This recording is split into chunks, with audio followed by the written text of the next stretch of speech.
Well, nothing is going to be easy in this league. Um, you know, you wouldn't expect anything less from me. You've been with me for 11 years now, but you know, LSU's 10-1 at home. The only loss was to Vanderbilt in a game where they led 56-55 with 6 to go, which is a great road win for Vanderbilt.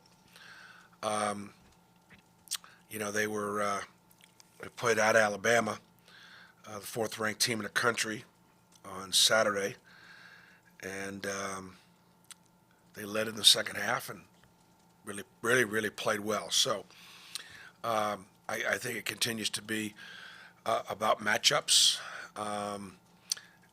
LSU's guards can really score, get downhill, provide you with some one-on-one challenges. Obviously, Carter is leading the SEC in league games in scoring, and Sears comes off the bench for them. Is really a terrific scorer and an older kid, and got its lived at the foul line at UT Martin, and is a really tough cover. And then their front line is just athletic, just really athletic, bouncy, long, young, and so it'll be. They like to play fast. They do a good job in transition,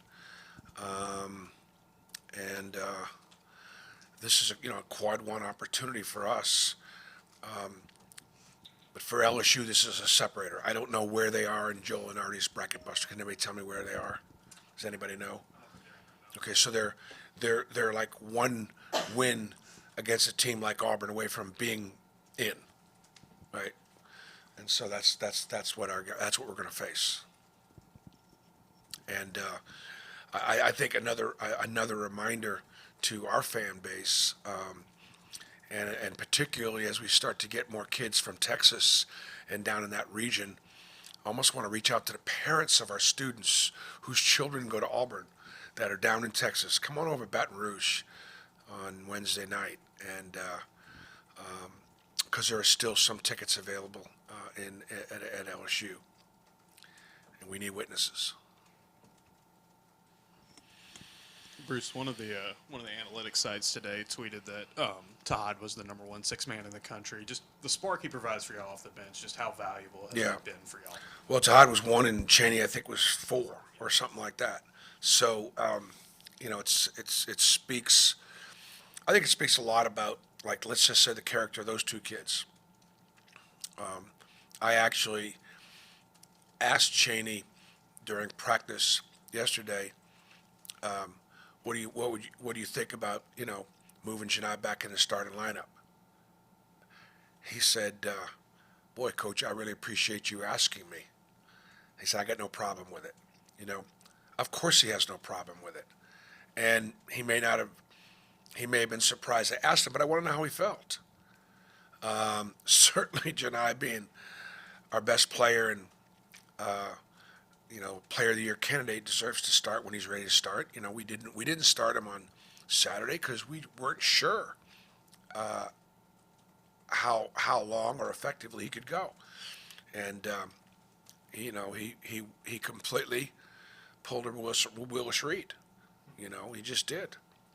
We don't win without him, and but Tahad and Cheney are like having. They're both starters. They're both having starter impact, and it really does help us when we go to the bench and we don't drop off. We just get different. Bruce, with the gate rush incident that happened before game day on Saturday, I wanted to ask you just a couple things. How much have you been involved with discussions at the university level about how to handle something like that moving forward? And also, I guess, what would your message be to any of the students who might have been impacted by it? Yeah, I'm not been very involved in it, other than wanting to make sure that our students have just the best possible experience. And our students were amazing. Just when you thought that college game day couldn't get any better, or the students could be any more intense or impactful in a game, they were. And so we want to make sure that they're provided with a safe and situation, and I know that they're working towards that end.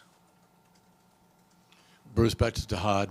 Him only playing around 14 minutes against Tennessee. Was that just about you wanting to have the veterans in there in that defensive type battle? No, he had 2 early fouls in the first half, so he picked up his second foul when he kind of beat Ziegler to the spot, tied him up, and they called a foul. It was kind of a bang-bang play, but it was his second foul with a lot of time left to go in the second half. So at that point, we did a little bit of offensive and defense in the first half, but yeah, he definitely it was just simply foul trouble. Bruce, in kind of a similar vein to Tennessee, LSU gets a lot of its offense from Cam Carter and Jordan Sears at its backcourt. What have you kind of seen from them? Wow, I mean, Cam Carter can really score. He's got the ultimate green light. Sears has got great range. He's a great three-point shooter, and yet he's got blow-by speed going either way. So he doesn't have real tendency as far as his penetration is concerned. And their big guys get it. They had like 13 or 14 offensive rebounds in the first half against Alabama. So I mean, LSU is one of the most, I think, athletic teams in our league. Their speed and quickness and jumping ability, will bother anybody they play against. Hey, Bruce, with the SEC matchup coming up, I know this gauntlet has been tough with how the conference has played this year, but looking ahead to these upcoming conference matchups, how difficult it is to game plan with how the talent is around this conference. Without what now? With the talent around this conference, how hard is it Yeah, to I game mean, plan? we just take it one at a time. Truly take it one at a time. We've always done that. I think you have to do it now. Road games are going to be precious and few. For some, hopefully we're going to get, our share. There's only 2 teams that are undefeated in the road this year, and it's Auburn and Alabama.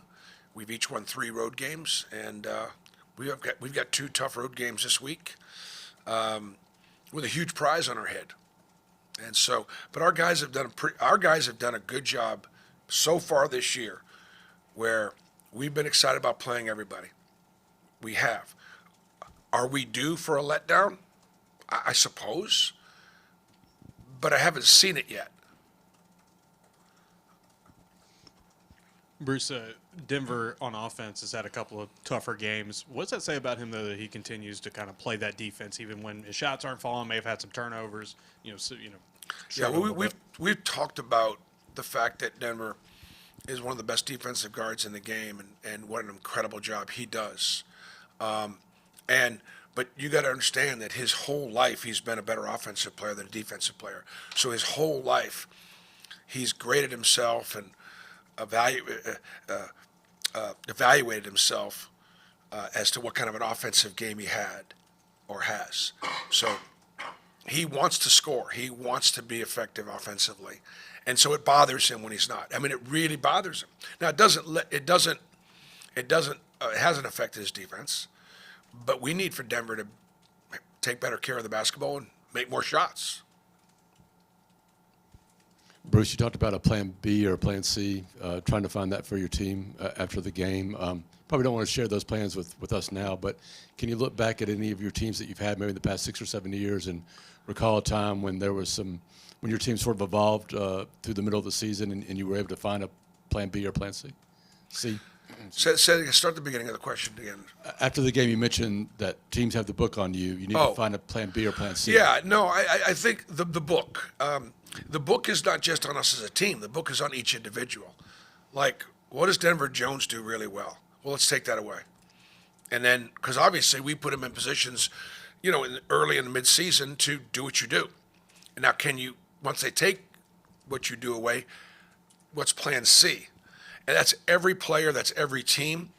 And so I think that's why, for example, like Tennessee and Auburn, you're not going to get better scouting.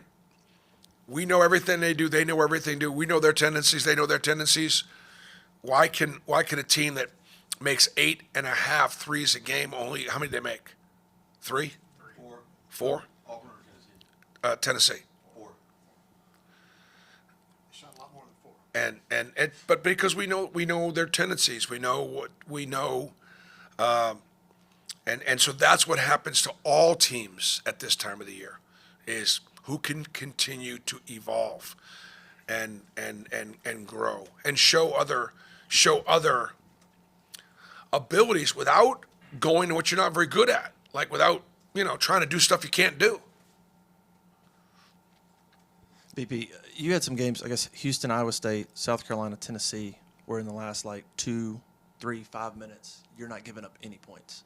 I mean, in some of those games, you've given up 0 points, 2 points down the stretch. Defensively, is there anything changes? Do the guys just know they need to lock it in? Is there anything said in some of those games where you're just giving up nothing late? Well, I would say this. It's a great question. I would say that right now, like Miles Kelly and Denver Jones and Chad Baker and Dylan Cardwell and Janai Broom are elite defenders. Like all 5 of those guys. And then Tahad also is obviously a special offensive player, but he can make plays defensively. And Chaney had one of the best defensive plays of the game late against Tennessee when he got vertical and stopped on one of their second last possessions. I think it has to do with our personnel. I think Stephen Pearl, as a defensive coordinator, along with the other coaches that are involved in the scout, we held Tennessee to 51 points, or 51. I mean, it takes an elite game plan and it takes elite personnel, and we had both.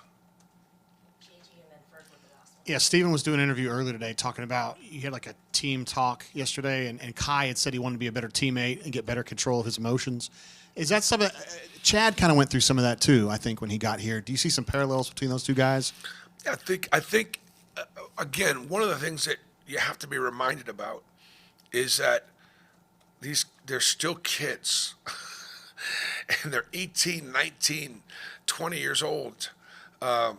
Chad Baker's a little older. Denver's a little older. Chris Moore's a little older. And so as a result, they're working on it. They're working on their emotions and their. I mean, I'm 64 and I'm still working on my emotions. Bruce, there was a stretch there where rebounding, was a little bit tough for you guys. Last couple games, it feels like y'all have done a better job on the boards, especially this Tennessee game. Yeah. You feel like the guys have just kind of responded to that message?